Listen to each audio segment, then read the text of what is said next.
Nah, ini review aksesoris yang selama ini saya gunakan, teman-teman ya. Ini yang biasa saya gunakan buat ngejob hajatan ataupun acara-acara santai lainnya. Yang di sini nih yang mungkin review di aksesoris yang dulu ya, yang agak berbeda penambahan mungkin di audio di crossover ya, crossover. Dulu saya review aksesoris saya itu dulu nggak ada crossover asli ini dan DLMS DPX. Jadi sekarang saya sudah menggunakan DLMS DPX PA. Ini versinya bukan versi ya. Jadi ini original Cina bukan yang original USA ya. Ini original Cina. Ini untuk DPX PA agak berbeda dengan DLMS lainnya, teman-teman ya. Mungkin sedikit yang kelihatan adalah di panel depan ini di sini tidak ada tombol mute. Jadi kita tidak bisa memute setiap outputnya ya.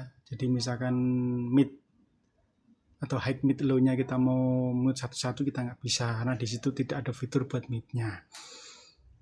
Terus yang berbeda lagi ini crossover asli, serinya adalah CX3400.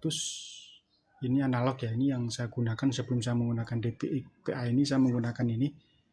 Ini kalau menurut saya udah lumayan enak ya teman-teman ya. Fiturnya maksudnya dibandingkan dengan cross saya yang Behringer ya secara fitur, karena di sini mainnya 2W untuk stereo terbatas ya. Kalau yang untuk asli ini kan bisa 3W stereo atau bahkan 4W mono ya. Kalau yang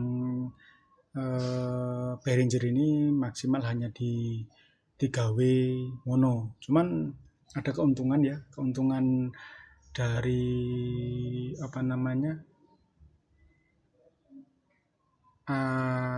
crossover dari Behringer ini ya. Dia di sini ada fiturnya subwoofer.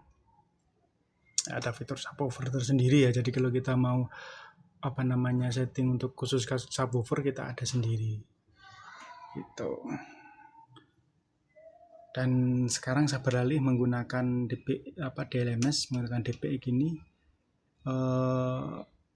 lebih enak tentunya secara fitur. Di sini udah komplit ya. Di sini udah komplit. Mungkin teman-teman yang punya DLMS mungkin sudah tahu ya fitur-fitur ada di dalamnya. Jadi ada equalizernya juga, ada limiternya juga, ya kan. Bisa setting delay juga gitu lah. Dan untuk DPX ini ada satu keunggulan ya. Jadi di sini ada namanya fitur subharmonic. Ya, subharmonic.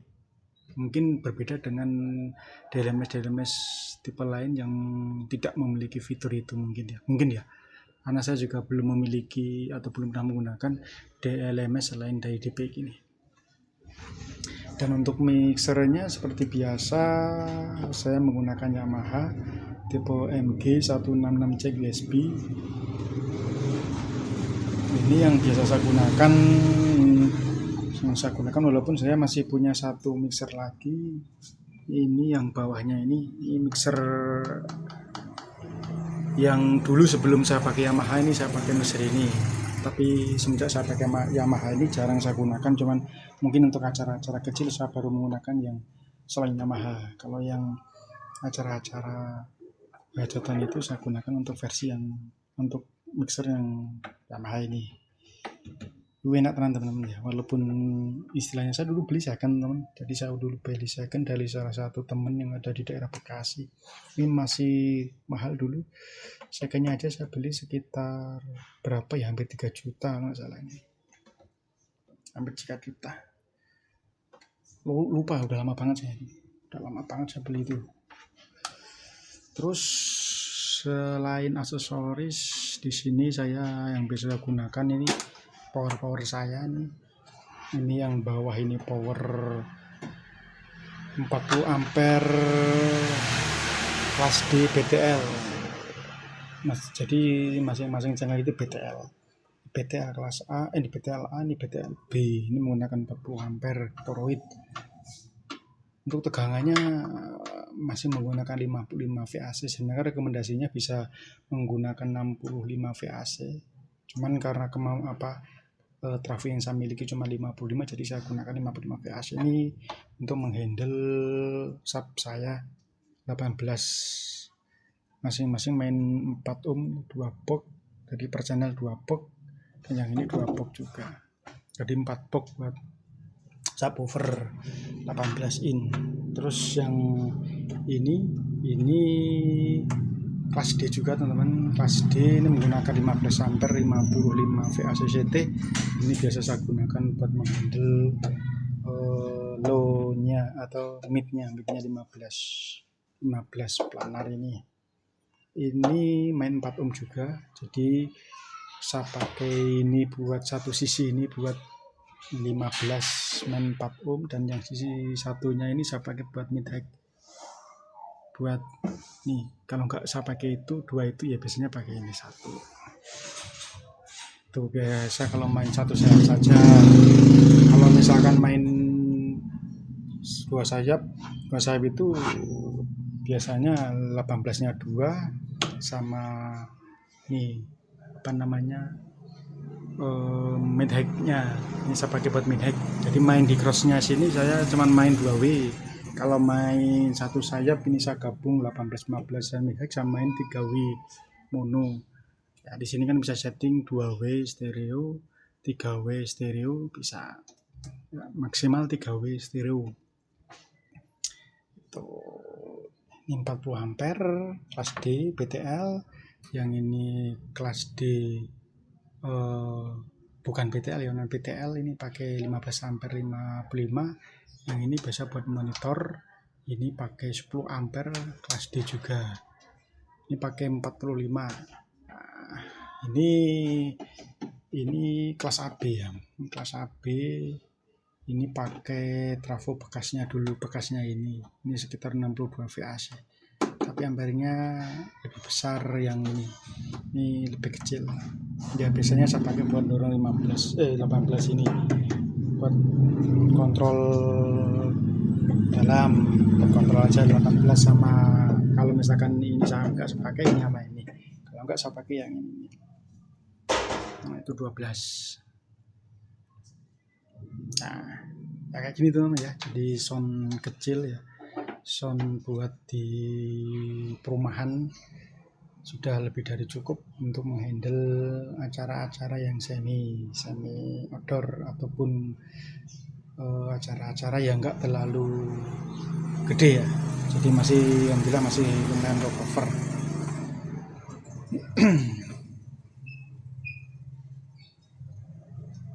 Ini ya penampakannya ya teman-teman ya, aksesoriesnya. Jadi semenjak saya pakai ini, yang lain ini jarang saya pakai sekarang. Tapi kadang-kadang itu saya pakai. Jadi kalau ini saya pakai ya rutinnya ya dari mixer ini keluar outnya itu masuk ke inputnya sini, outnya masuk ke sini. Jadi nanti saya nggak setting equalizernya nggak dari DLMS, tapi saya setting di sini di equalizer biar lebih mudah. Jadi di sini saya pakai hanya buat titik cross point aja, crossovernya aja. Kalau misalkan nanti butuh delay dikit atau limiter ya saya limit dari sini. Terus dari sini ya baru masuk ke power ini aja. Itu ya teman-teman ya, simple sekali. Ini rencana nanti saya mau rakit. Tahu nanti buat apa ya nih? Kebetulan ada yang nganggur, ini saya mau pakai. Ini ya teman-teman ya, nanti rencana saya pakai, dan ini protektor stereo juga nih nanti saya mau pakai. Masih planning nanti mau saya pakai buat apa dulu.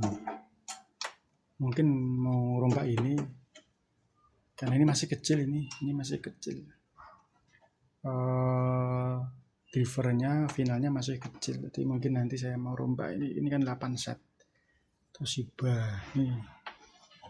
Jadi Toshiba saya banyak yang nganggur semenjak saya pakai kelas D. Jadi ini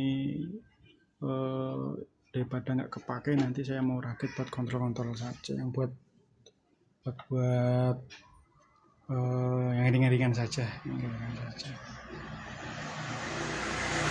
Untuk review DP ini nanti coba saya reviewkan di video lainnya teman-teman ya, mengenai bagaimana menu di dalamnya, terus panel belakangnya kayak apa, dan mungkin juga routingnya. Kalau belum pernah saya buatkan, nanti coba saya buatkan untuk routingnya ya teman-teman ya. Oke, itu aja mungkin teman-teman sedikit review saya mengenai perangkat saya yang saya gunakan selama ini. Mungkin teman-teman yang ada yang mau istilahnya mencoba untuk memulai usaha sewa sound system, biar istilahnya bertahap tapi nggak salah ya. Kalau misalkan ada dana mungkin lebih enak memang beli build up ya, tapi kalau misalkan kendala di dana mungkin solusinya dengan power rakitan sudah cukup ya, tergantung dari skala teman-teman yang mau digunakan buat apa. Oke, itu aja. Terima kasih udah menonton video saya dari awal hingga akhir. Terima kasih, selamat siang, selamat beraktivitas. Terima kasih. Wassalamualaikum warahmatullahi wabarakatuh.